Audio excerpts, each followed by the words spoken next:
കേരളം ആധുനിക വിജ്ഞാന ഉൽപാദന കേന്ദ്രമായി മാറുകയാണെന്ന് മുഖ്യമന്ത്രി പിണറായി വിജയൻ. തൃശൂരിൽ സംസ്ഥാന സർക്കാരിന്റെ 4ാം വാർഷികാഘോഷത്തിന്റെ ഭാഗമായി മുഖാമുഖം പരിപാടി അഭിസംബോധന ചെയ്യുകയായിരുന്നു മുഖ്യമന്ത്രി. കേരളത്തെ തകർക്കാനുള്ള ശ്രമങ്ങളെ അതിജീവിച്ചാണ് സർക്കാർ മുന്നോട്ടു പോകുന്നതെന്നും മുഖ്യമന്ത്രി പറഞ്ഞു. മറ്റൊരു സംസ്ഥാനത്തോടും കാണിക്കാത്ത അവഗണനയാണ് മോദി സർക്കാർ കേരളത്തോട് പുലർത്തുന്നതെന്ന് മുഖ്യമന്ത്രി പിണറായി വിജയൻ പറഞ്ഞു. കിഫ്ബിയിൽ നിന്ന് പണമെടുത്താണ് പല വികസന പദ്ധതികളും നടത്തുന്നത്. പ്രതിസന്ധികൾക്കിടയിലും കേരളത്തിന്റെ ആഭ്യന്തര ഉൽപാദനവും പ്രതിശീർഷ വരുമാനവും വർദ്ധിച്ചതും മുഖ്യമന്ത്രി ചൂണ്ടിക്കാട്ടി.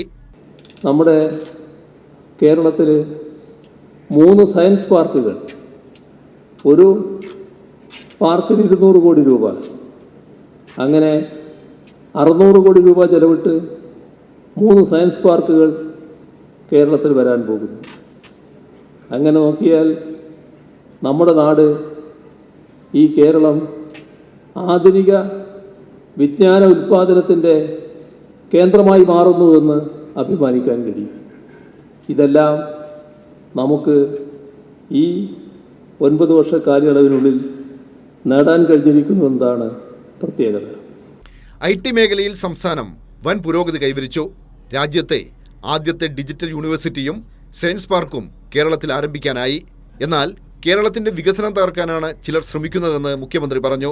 ഈ യാഥാർത്ഥ്യങ്ങൾ നമ്മുടെ നാടിൻ്റെ മുന്നിൽ അധികം അവതരിപ്പിക്കപ്പെടാറില്ല. അവതരിപ്പിക്കുന്നവർക്ക് അത്തരം കാര്യങ്ങൾ മറച്ചു വെക്കുന്നതിലാണ് താല്പര്യം.